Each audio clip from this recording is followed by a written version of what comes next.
दोस्तों अभी रिसेंटली मैंने एक वीडियो अपलोड करी थी जिसमें मैंने ये बताया था कि आपको अपनी पहली गाड़ी यानी कि आपको अपनी गाड़ी कौन सी खरीदनी चाहिए, आपके बजट को कौन सी गाड़ी सूट करती है। अब ऐसे ही आपके जैसे दोस्तों ने मुझे कमेंट करा और मुझे मैसेज करके पूछा कि आपने ये तो बता दिया कि गाड़ी कौन सी खरीदनी चाहिए, प्लीज ऐसे ही हमारी हेल्प कर दो कि हमें घर कौन सा खरीदना चाहिए, यानी कि कितने बजट का घर खरीदना चाहिए, कितना लोन लेना चाहिए, उस लोन को कैसे रीपे करना चाहिए, ये भी सब चीजें क्लियर कर दो। तो मैंने सोचा यार इससे अच्छा टॉपिक तो हो ही नहीं सकता, तो क्यों ना सबसे इस टॉपिक से डिस्कस किया जाए थ्रू दिस वीडियो। तो अगर आप घर लेने का सोच रहे हैं तो इन फैक्टर्स का खास ख्याल रखना। तो चलिए शुरुआत करते हैं आज का वीडियो।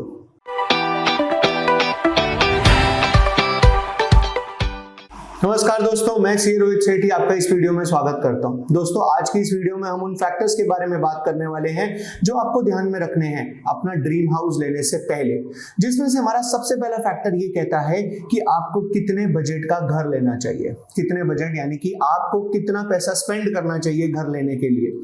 अब जैसे कि हम हमेशा कहते हैं कि कोई थंब रूल होता है, वैसे ही एक थंब रूल इसका भी है और इसका थंब रूल है 5-20-40।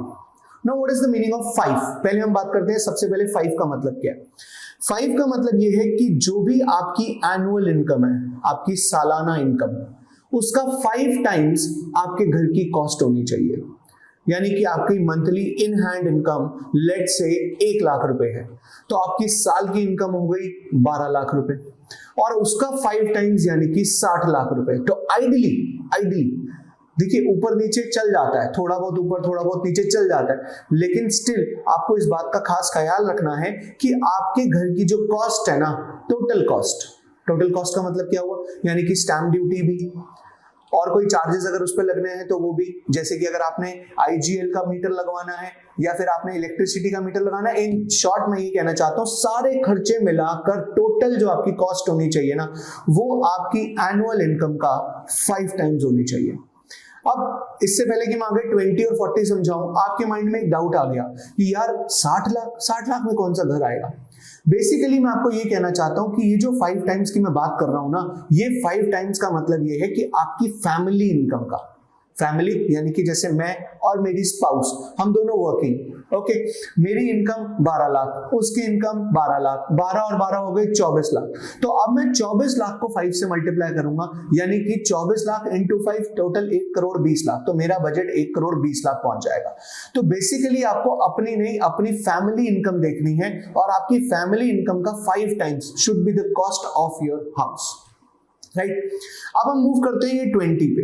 अब इस 20 का मतलब क्या है? 20 का मतलब ये है कि आप जितना भी लोन लेंगे, अब कितना लोन लेना है मैं अभी आपको ये क्लियर नहीं कर रहा, अभी मैं आपको ये क्लियर कर रहा हूं कि आप जितना भी लोन लेंगे वो लोन की मैक्सिमम टर्म जो होनी चाहिए EMI की, वो होनी चाहिए 20 ईयर्स, यानी कि 20 साल से ज्यादा आप लोन नहीं लेंगे, 20 साल से ज्यादा का आप लोन नहीं लेंगे। और ये जो 20 साल का लोन है हम इसे भी कोशिश करेंगे जल्दी खत्म करने की। कैसे मैं अभी बताऊंगा आपको, अभी बताऊंगा।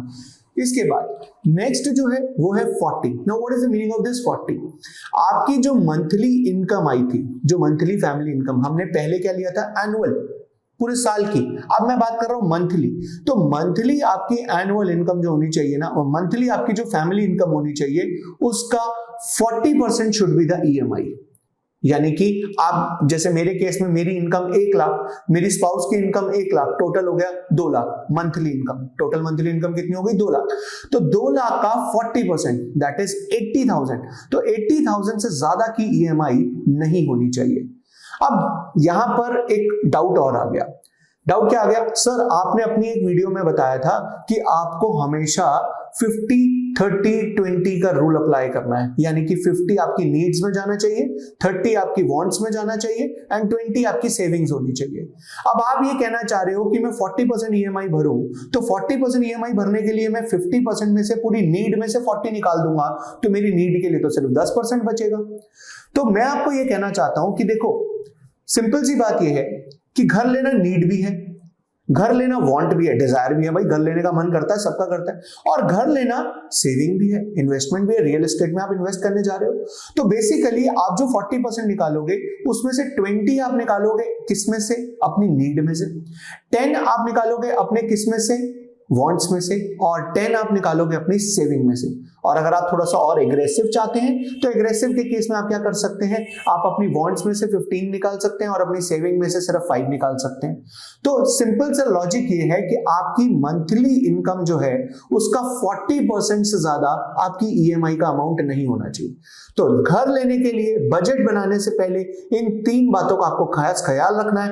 5 टाइम्स आपकी एनुअल इनकम का cost, 20 years is the maximum term of your loan and 40% of your monthly income should be your EMI. Let's move on to the next factor. अब दूसरा फैक्टर ये आता है कि हम डाउन पेमेंट कितनी करें। तो इस चीज के लिए ना मैं आपको एक ये टेबल दिखाता हूं। मैंने इसमें 3 एग्जांपल लिए हैं, एक्स वाई जेड। एक्स की फैमिली इनकम पूरे साल की है 24 लाख यानी मंथली हो गई 2 लाख। वाई की पूरी इनकम पूरे साल की फैमिली इनकम है 36 लाख यानी कि महीने की हो गई 3 लाख। और जेड की पूरे साल की इनकम है 48 लाख यानी कि महीने की हो गई 4 लाख रुपए। राइट, अब यहां पर अगर हम वो 5 टाइम्स वाला फॉर्मूला लगाएं तो इसका मतलब ये हुआ कि x की बजट होना चाहिए 1 करोड़ 20 लाख का, वही y का बजट होना चाहिए 1 करोड़ 80 लाख का और z का बजट होना चाहिए 2 करोड़ 40 लाख का। क्लियर है ये बात? तो देन इसके बाद बात ये आती है कि हमें डाउन पेमेंट कितनी करनी है और हमें लोन कितना लेना है। तो ये जो कॉस्ट आई है ना इसका 20%, ये जो कॉस्ट आई है इसका 20% आपको करनी है डाउन पेमेंट और 80% का आपको लोन लेना है। उसका रीजन अभी बताऊंगा मैं आपको। तो इसका मतलब x के केस में डाउन पेमेंट हो गई 24 लाख की, y के केस में 36 लाख की और z के केस में 48 लाख की। और अगर हम इनके लोन का अमाउंट देखें तो 1 करोड़ 20 में से अगर हम 24 हटा दें तो 96 लाख और y के केस में 1 करोड़ 40 लाख, 1 करोड़ 44 लाख और z के केस में 1 करोड़ 92 लाख। ये लोन वो ले सकते हैं। अब इन लोन की अगर मैं ईएमआई देखूं, आज का प्रिवेलिंग रेट यानी कि 7.5% और 20 साल की अगर मैं ईएमआई देखूं तो इसके हिसाब से x की ईएमआई बनेगी 77,337, y की बनेगी 1,16,005 रुपए और z की बनेगी 1,54,674 रुपए। अब मेरी बात ध्यान से सुनिएगा, मैंने आपको ये बात बोला था कि आपकी मंथली इनकम का 40% से ज्यादा आपका ईएमआई का अमाउंट नहीं होना चाहिए। आप कैलकुलेट करके देखिए, एक्स के केस में 77,000 की ईएमआई भर रहा है वो और उसकी मंथली इनकम कितनी है 2 लाख, इसका मतलब 38.67%। Same is the case with Y and same is the case with Z, यानी कि तीनों का केस सेम आ गया अगर आप इस फॉर्मूले से चलते हैं तो फॉर्मूला क्या, 5 टाइम्स कॉस्ट होनी चाहिए एनुअल इनकम का, 20 इयर्स का लोन होना चाहिए, 40% आपकी ईएमआई होनी चाहिए और जो भी कॉस्ट आएगी उसका 20% आप डाउन पेमेंट करेंगे एंड 80% आप लोन लेंगे।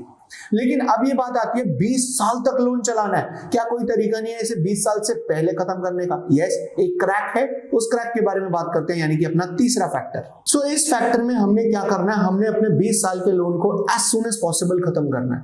और उसके लिए क्या करना है, एक बात बताइए, क्या आपकी इनकम हर साल बढ़ेगी? नहीं, यस ऑब्वियसली बढ़ेगी, लेकिन क्या ईएमआई का अमाउंट बढ़ेगा? ना, ईएमआई का अमाउंट तो सेम रहेगा, क्योंकि ईएमआई का मतलब ही क्या होता है, इक्वेटेड मंथली इंस्टॉलमेंट, यानी कि हर महीने आपको इतनी ही इंस्टॉलमेंट देनी है अनलेस अनटिल अगर आपने फ्लोटिंग रेट लिया है और उसमें रेट में कोई चेंज आया बट ज्यादा चेंज नहीं आता। नाउ द पॉइंट इज, अगर आपका ईएमआई का अमाउंट नहीं बढ़ रहा लेकिन आपकी इनकम बढ़ रही है तो इट्स बेटर जितने परसेंट से आपकी इनकम बढ़ रही है उतने परसेंट से आप अपनी ईएमआई ज्यादा रीपे करनी शुरू कर दीजिए। Let us take an example. इस एग्जांपल के अंदर मैंने ये मान लिया कि एक्स ने घर लेना है 1 करोड़ 20 लाख का और उसने 96 लाख रुपीस का लोन ले लिया 20 साल के लिए 7.5% के हिसाब से, और मैं ये मान लेता हूं कि 7.5% रेट कांस्टेंट रहेगा अगले 20 सालों के लिए। और आपकी इनकम जो है, जो फिलहाल 2 लाख रुपए पर मंथ है, वो 10% से ग्रो करेगी। तो अगर 10% से हर साल ग्रो करेगी आपकी इनकम, तो आपके सामने ये रिजल्ट आ गया कि आपका 20 साल का लोन कितने टाइम में खत्म हो गया। तो दिस इज अ क्रैक जिसमें आपको क्या करना है, जितनी आपकी मंथली इनकम बढ़ गई है उतने परसेंट से ही आप अपनी ईएमआई बढ़ाकर पे करें, भले ही वो बढ़ाएं या ना बढ़ाएं। Now let's talk about the next factor. What is the next factor? Next factor is what is the right time to buy the house. And घर खरीदने का सही टाइम अभी है, आज है, यानी कि जितनी जल्दी है उतना बढ़िया है। रीजन क्या है? अगर आप वेट करते हैं कि यार मैं 40 तक घर नहीं खरीदूंगा, तब तक रेंट पे रहूंगा, उसके बाद मैं घर खरीदने जाऊंगा, तो 40 में जब आप घर खरीदेंगे और आप ये मेरे सारे फैक्टर्स को ध्यान में रखेंगे, तो मैंने इसमें बोला कि आपको 20 साल का लोन लेना है। अब आप 20 साल का लोन लेने जाएंगे, यानी कि आप 40 में लोन ले रहे हैं 20 साल के लिए, यानी कि 60 तक, मतलब आप रिटायरमेंट तक अपनी लोन ही पे करते रहेंगे। तो बेसिकली बात ये है कि जो हमारी वर्किंग लाइफ होती है ना, यानी कि जो हमारा काम करने का एक मेन फेज होता है, हमारी कोशिश ये रहती है कि हम उस पीरियड के अंदर अंदर लोन को रीपे कर दें। तो लोन को रीपे करने के लिए लोन लेना जरूरी है। और लोन कब लेंगे? जब हम घर लेंगे। तो इन शॉर्ट, जितना जल्दी घर लेंगे उतना जल्दी लोन लेंगे, और जितना जल्दी लोन लेंगे उतना जल्दी उसे रीपे करने की कोशिश करेंगे। तो जितना लेट लोन लिया जाएगा उतना रीपे करना थोड़ा सा डिफिकल्ट हो जाता है, क्योंकि टाइम के साथ साथ आपके एक्सपेंसेस भी बढ़ते हैं और टाइम के साथ साथ आपके ऊपर रिस्पॉन्सिबिलिटीज भी बढ़ती हैं, और ये सब चीजें आपके ऊपर एक बर्डन बन जाती है। नेक्स्ट फैक्टर है हमारा कि हम कौन सा घर लें, रेडी टू मूव या अंडर कंस्ट्रक्शन। बेसिकली क्या होता है, अंडर कंस्ट्रक्शन घर जो होते हैं ना, वो थोड़े से सस्ते मिल जाते हैं, इसीलिए मन करता है यार चल अंडर कंस्ट्रक्शन घर खरीद लेते हैं। बट आप ये क्यों भूल जाते हैं कि बिल्डर का कुछ पता नहीं होता। आज बिल्डर कंस्ट्रक्शन करके दे रहा है, कल बिल्डर इंसॉल्वेंट हो जाए, यानी कि उसका दिवालिया निकल जाए, या फिर बिल्डर भाग जाए, या फिर बिल्डर के ऊपर कोई केस हो जाए, जैसा कि अभी आपने रिसेंटली भी विटनेस किया होगा। तो उस केस में आपका हार्ड अर्न्ड मनी फंस जाएगा। तो एक तो आपको ध्यान रखना है कि आप हमेशा रजिस्टर्ड प्रोजेक्ट ही लें। रजिस्टर्ड प्रोजेक्ट यानी कि जो रेरा में रजिस्टर्ड है, या फिर जो आपके जहां पर भी आप रहते हैं वहां पर जो रजिस्ट्रेशन चलता है उसके अंदर रजिस्टर्ड होना चाहिए। दूसरी बात आपको ये ध्यान रखनी है कि आप जो घर लें वो रेडी टू मूव लेने की ही कोशिश करें। रीजन बीइंग, अगर आप घर लेते हैं अंडर कंस्ट्रक्शन वाला, तो उस केस में आप उस घर में जाके रह नहीं सकते। आपको रहना तो अभी रेंटेड हाउस पे ही पड़ेगा, या फिर जहां पर आप करंटली रह रहे हैं वहां रहना पड़ेगा। लेट्स से आप रेंटेड हाउस में रह रहे हैं, तो अंडर कंस्ट्रक्शन घर के लिए आपने लोन लिया, अब आप लोन की ईएमआई भी देंगे और आप साथ साथ रेंट भी देंगे, तो आपके ऊपर एक डबल बर्डन पड़ जाएगा। तो इट्स ऑलवेज बेटर कि आप रेडी टू मूव घर के अंदर ही इन्वेस्टमेंट करें, ताकि आप उसके अंदर जाके रह सकें और आपको रेंट ना देना पड़े। तो जो आपकी रेंट की सेविंग होगी वो आपकी ईएमआई में ही एडजस्ट हो जाएगी। अब कई लोग ये भी क्वेश्चन पूछते हैं कि क्या हमें लोन लेना चाहिए, हमारा लोन लेने का मन नहीं है, क्या इसको ऐसा कोई तरीका नहीं है कि हम पूरा कैश पे करके ले लें घर? देखिए, आप ले सकते हैं, बट लोन लेने के ना अपने ही कुछ बेनिफिट्स होते हैं। अब आप ये सोच रहे होंगे बेनिफिट्स, लोन तो हम इंटरेस्ट दे रहे हैं और इंटरेस्ट हमारी जेब से ज्यादा जा रहा है, हमारी कॉस्ट उसमें महंगी पड़ रही है घर खरीदने की, और आप कह रहे हो बेनिफिट्स होते हैं। यस, बेनिफिट्स होते हैं। सबसे पहला बेनिफिट होता है टैक्स का बेनिफिट। अगर आपको ये बात नहीं पता तो मैं आपको बता दूं कि जो भी इंटरेस्ट आप पे करते हैं पर ओनर, 2 लाख रुपए की आपको इनकम टैक्स में रिबेट मिलती है पर ओनर। इसका मतलब ये हुआ, अगर मैं और मेरी स्पाउस मिलकर एक हाउस प्रॉपर्टी लेते हैं और उसके ऊपर हम 3 लाख रुपए का इंटरेस्ट पे करते हैं, तो 2 लाख रुपए की डिडक्शन मुझे मिलेगी और बचे हुए 1 लाख की डिडक्शन उसको भी मिलेगी। यानी कि पूरा का पूरा इंटरेस्ट जो हमने पे किया, हमें टैक्सेबल इनकम में से वो माइनस हो जाएगा, राइट। और इसी के साथ साथ हमारे को प्रिंसिपल की भी डिडक्शन मिलती है अंडर सेक्शन 80C, 1.5 लाख रुपए की दोनों को। तो पर ओनर सिंपल सी बात ये हुई, 3.5 लाख रुपए की तो डिडक्शन है टैक्स में।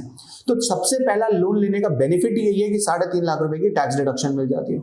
दूसरा बेनिफिट है लीगल बेनिफिट। लीगल बेनिफिट यानी कि आपने पेपर वर्क चेक कर लिया, किसी से चेक भी करवा लिया, बट विश्वास करने के लिए आप एक छोटा सा लोन ले सकते हैं। इससे क्या होगा, बैंक ये सारा काम करेगा, यानी कि ड्यू डिलिजेंस। मतलब ये हुआ कि बैंक चेक करेगा कि जो प्रॉपर्टी आप खरीदने जा रहे हैं वो प्रॉपर्टी के पेपर्स और वो प्रॉपर्टी बिल्कुल सही है नहीं सही, रजिस्ट्रेशन हो रखा है या नहीं रोका, मतलब उसमें कोई डिस्प्यूट तो नहीं है। ये सारी बातें कौन चेक करेगा? अब बैंक चेक करेगा, आप नहीं चेक करेंगे। आप उसको कॉस्ट पे करेंगे, पर वो कॉस्ट आप बाहर भी तो पे करते हैं अगर आप पेपर्स चेक करवाते तो बेसिकली लीगल बेनिफिट का ये सबसे बड़ा एडवांटेज है अगर आप लोन लेते हैं तो। तीसरा जो आपको एडवांटेज मिलता है वो है personal finance benefit. Personal finance benefit का मतलब ये हुआ कि आप जब आपको पता लगेगा कि आपको ईएमआई पे करने हैं तो आप थोड़े से डिसिप्लिन्ड हो जाएंगे, यानी कि आप अपनी मंथली इनकम को उड़ाएंगे नहीं, क्योंकि आपको पता है यार 40% मेरा ईएमआई के अंदर अंदर जाना ही जाना है। तो बेसिकली वो अमाउंट आपका सेव होता रहेगा जो आप ईएमआई पे कर रहे हैं। देखिए सिंपल सी बात है, अगर आपके पास इतनी हिम्मत है कि आप पूरा कैश पे कर सकते हैं तो आप जो कैश पे कर सकते हैं उसको कहीं और इन्वेस्ट कर दीजिए। घर लेने के लिए आप लोन ले लीजिए, तो बेसिकली जो आप इंटरेस्ट पे करेंगे वो इंटरेस्ट आपको वहां से इनकम के तौर पे आता रहेगा। और वैसे भी होम लोन का इंटरेस्ट 7.5% है, और अगर मैं बात करूं आज की डेट में आरबीएल बैंक एफडी के ऊपर 7% का इंटरेस्ट देता है। तो इसका मतलब अगर मैं दोनों को क्लिक करके देखूं तो 0.5% का इंटरेस्ट देना कौन सा बुरी बात है। तो बेसिकली लोन लेने के अपने एडवांटेजेस हैं। ट्रू कि आपकी घर की कॉस्ट जो है वो इंटरेस्ट कंपोनेंट की वजह से बढ़ जाती है। इससे पहले कि मैं अपने लास्ट फैक्टर पे जाऊं, आप सबसे पहले अगर आप इस चैनल पे नए हो तो पहले सब्सक्राइब बटन क्लिक करें और उसके साथ बेल आइकन पे भी क्लिक करें ताकि आने वाली वीडियोस की नोटिफिकेशन आपको मिलती रहे। और अगर आपको ये वीडियो अच्छी लगी है तो प्लीज इसे ज्यादा से ज्यादा शेयर करें। Let's move on to the last factor, and last factor is nothing, you just go and buy your dream house by considering the above factors which we have talked in this video. So दोस्तों, मैं आशा करता हूं कि आपको आज की video अच्छी लगी होगी और आप अपने सभी दोस्तों से शेयर करेंगे, सब्सक्राइब करेंगे एंड हाँ, लाइक एंड कमेंट करना ना भूलें। मिलते हैं अपनी नेक्स्ट नॉलेजेबल वीडियो में। आज के लिए इतना ही, बाय बाय।